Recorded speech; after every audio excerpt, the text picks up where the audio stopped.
Quran, in two places, describes the Prophet Muhammad as being merely a human being. In fact, it says, "Say, O Muhammad, to the people, I am merely a human being like yourselves, except that I have received revelation." So that's it. His sole distinction is that he received a revelation, a divine revelation.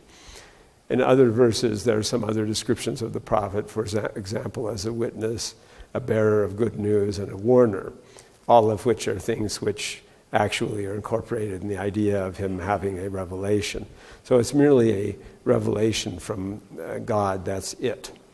And so in that sense, the Prophet is primarily a transmitter, an exemplar of the divine message, despite later Muslim aggrandizement of his person, which occurred in rivalry with the other religions. That is, because the religions each would, especially with Christianity, no doubt, would emphasize how the greatness of their foundational figure. So the Muslims, in contest with that, emphasized the greatness of Muhammad also after time.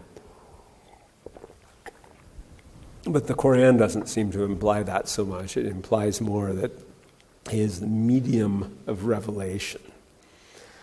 And so, although the doctrine is also that the prophet is protected from sin, and that all prophets are protected from sin so that their acts are perfect, which could be a kind of ex post facto way of validating all acts, actually.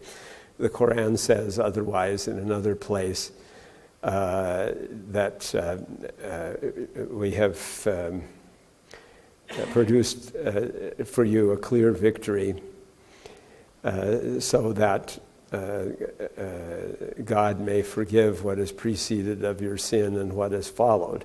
In other words, all of your sins are pre-forgiven, and that doesn't seem to suggest the same attitude of sinlessness that the Muslim tradition incorporated about the Prophet Muhammad later.